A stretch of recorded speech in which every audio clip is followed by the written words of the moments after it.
तुम्हाला कधी प्रश्न पडला आहे का की जोडपी काही विशिष्ट पोझिशन्स वारंवार का पसंत करतात? ही केवळ सवय आहे की यामागे काही शास्त्र आहे? आज मी तुम्हाला अशीच एक पोझिशन सांगणार आहे, जी केवळ लोकप्रियच नाही तर नात्यातील बंध अधिक घट्ट करते. पण इथला सर्वात महत्त्वाचा प्रश्न हा आहे, तुम्ही ती पोझिशन योग्य प्रकारे करत आहात की चुका करून वेदना आणि अस्वस्थता ओढवून घेत आहात? व्हिडिओच्या शेवटपर्यंत लक्ष देऊन ऐका, कारण मी तुम्हाला अशा काही टिप्स सांगणार आहे ज्या तुम्ही कदाचित यापूर्वी कधीही ऐकल्या नसतील. जर तुम्ही इथे पहिल्यांदाच आला असाल, तर सबस्क्राईब बटन नक्की दाबा, कारण इतकी स्पष्ट आणि आदरपूर्वक माहिती तुम्हाला इतर कुठेही मिळणार नाही. चला तर मग, जास्त वेळ न घालवता आजच्या विषयाला सुरुवात करूया. आज आपण डॉगी स्टाईल पोझिशनबद्दल बोलणार आहोत. पण इथे मी हे केवळ एक शारीरिक क्रिया म्हणून नाही, तर जोडप्यांच्या थेरपीच्या दृष्टिकोनातून समजावून सांगेन. तुमच्या लक्षात आले असेल की ही पोझिशन जगभरात सर्वाधिक चर्चिली जाणारी पोझिशन आहे. पर का? केवळ ती रोमांचक आहे म्हणून, की यामागे आणखी काही आहे? खरं तर या पोझिशनमधील शरीराची स्थिती इतर पोझिशन्सपेक्षा थोडी वेगळी असते. जेव्हा स्त्री जोडीदार पुढे वाकते आणि पुरुष जोडीदार मागून आधार देतो, तेव्हा एक विशेष संतुलन निर्माण होते. या संतुलनामुळे ओटीपोटाच्या भागातील दाबाचे वितरण बदलते. अनेक स्त्रिया मला सांगतात की त्यांना या स्थितीत अधिक आरामदायी वाटते, कारण त्यांच्या शरीराचे वजन हात आणि गुडघ्यांमध्ये समान रीतीने विभागलेले असते. कोणत्या स्थितीत तुमच्या शरीराला सर्वात जास्त आराम मिळतो, हे तुम्ही कधी लक्षात घेतले आहे का? आता आपण विज्ञानाबद्दल बोलूया. आपल्या शरीरात पेल्विक फ्लोअरचे स्नायू असतात, जे लैंगिक संबंधांमध्ये महत्त्वाची भूमिका बजावतात. डॉगी स्टाईलमध्ये हे स्नायू अधिक चांगल्या प्रकारे कार्यरत होतात, कारण या कोनामुळे नैसर्गिक ताण निर्माण होतो. जी स्पॉट हा स्त्रीच्या शरीररचनेतील एक संवेदनशील भाग मानला जातो आणि या स्थितीत इतर कोणांपेक्षा तिथे पोहोचणे सोपे असू शकते. तथापि, हे समजून घेणे महत्त्वाचे आहे की प्रत्येक स्त्रीचे शरीर वेगळे असते. काहींना हा कोन आवडेल, तर काहींना त्यात काही बदल करण्याची गरज भासू शकते. त्यामुळे पहिल्याच वेळी सर्व काही परिपूर्ण होईल अशी अपेक्षा करू नका. थोडा वेळ घ्या, एकमेकांची देहबोली समजून घ्या आणि तुम्हा दोघांसाठी आरामदायक अशी लय शोधा. तुमच्या आणि तुमच्या जोडीदाराकडे अशा लहान बदलांसाठी संयम आहे का, की तुम्हाला घाई करायची आहे?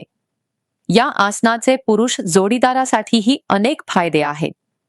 सर्वात महत्त्वाचे म्हणजे हात मोकळे असल्यामुळे त्यांना आपल्या जोडीदाराला स्पर्श करणे, केस कुरवाळणे किंवा कमरेला आधार देणे शक्य होते. या लहान हावभावांमुळे भावनिक नाते अधिक घट्ट होते. या आसनात डोळ्यांचा संपर्क होत नसला तरी स्पर्श आणि देहबोलीद्वारे तेच नाते निर्माण होऊ शकते. मी अनेकदा जोडप्यांना सल्ला देते की जवळीक म्हणजे केवळ एक शारीरिक क्रिया नाही, तर ते क्षण आहेत जेव्हा तुम्ही एकमेकांना अनुभवता. डॉक्टर सीमा सुरत यांच्या क्लिनिकमध्ये येणारी अनेक जोडपी तक्रार करतात की त्यांच्यातील हे नाते कमी होत आहे. पण जेव्हा ते या लहान गोष्टींकडे लक्ष देऊ लागतात, तेव्हा त्याचे परिणाम आश्चर्यकारक असतात. आता आपण सर्वात महत्त्वाच्या पैलूकडे वळूया, ज्याकडे लोक अनेकदा दुर्लक्ष करतात: सुरक्षितता. योग्य तयारीशिवाय कोणतेही आसन केल्यास ते वेदनादायक ठरू शकते. डॉगी स्टाईलमध्ये घर्षण वाढल्यामुळे स्नेहन, ल्युब्रिकेशन अत्यंत महत्त्वाचे आहे. जर नैसर्गिक स्नेहन कमी असेल, तर वॉटर बेस्ड ल्युब्रिकंट वापरण्याची खात्री करा. यामुळे केवळ वेदनाच कळत नाही, तर अनुभवही सुधारतो. दुसरे म्हणजे या आसनामुळे गुडघ्यांवर आणि मनगटांवर दाब येतो. जर जमीन कठीण असेल, तर खाली उशी किंवा चटई ठेवा. लोक अनेकदा घाईगडबडीत या गोष्टी विसरतात आणि नंतर वेदना किंवा दुखापतीची तक्रार करतात. तुम्हाला तुमच्या जोडीदाराच्या आरामाची इतकी काळजी आहे, की फक्त तुमच्या स्वतःच्या सोयीची काळजी आहे. जर तुम्हाला व्हिडिओ आवडला असेल, तर सबस्क्राईब बटन तपासा. बरेच लोक व्हिडिओ पाहतात पण चॅनलला सबस्क्राईब करायला विसरतात. तुमच्या क्लिकमुळे आम्हाला अधिक चांगला आशय तयार करण्याची प्रेरणा मिळते. आता मुख्य मुद्द्याकडे परत येऊया. या स्थितीत संवाद साधणे अत्यंत महत्वाचे आहे. आपण समोरासमोर नसल्यामुळे काय योग्य वाटते आणि कशात बदल करण्याची गरज आहे हे सांगण्यासाठी तोंडी सूचना किंवा साधा स्पर्श महत्वाचा ठरतो. जर वेदना होत असेल तर ताबडतोब थांबा आणि स्थिती बदला. कोण जास्त वेळ टिकले याची ही स्पर्धा नाही. हा एक सामायिक अनुभव आहे ज्याचा दोन्ही जोडीदार आनंद घेतात. माझ्या असे लक्षात आले आहे की ज्या जोडप्यांना हे समजते की जवळीक साधण्यासाठी परिपूर्णतेची नव्हे तर नात्याची गरज असते, त्यांचे नातेसंबंध निरोगी असतात. आणखी एक गोष्ट जी मला सांगावीशी वाटते ती म्हणजे हा अनुभव दररोज सारखा नसतो. कधी कधी हार्मोनल बदल, तणाव, थकवा किंवा मनःस्थितीमुळे शरीर तितकेसे प्रतिसाद देत नाही. म्हणून लवचिकता टिकवून ठेवा. जर आज ही स्थिती आरामदायक वाटत नसेल तर हरकत नाही. दुसऱ्या वेळी प्रयत्न करा किंवा वेगळी स्थिती निवडा. कधीही जबरदस्ती करू नका, कारण त्यामुळे नात्यातील अंतरच वाढते. तुम्ही आणि तुमचा जोडीदार अशा मोकळ्या चर्चा करू शकता का की तुम्हाला संकोच वाटतो? थोडक्यात सांगायचे तर एखादी स्थिती कितीही लोकप्रिय असली तरी जर त्यात आदर, संमती आणि काळजीचा अभाव असेल तर ती केवळ एक यांत्रिक कृती बनते.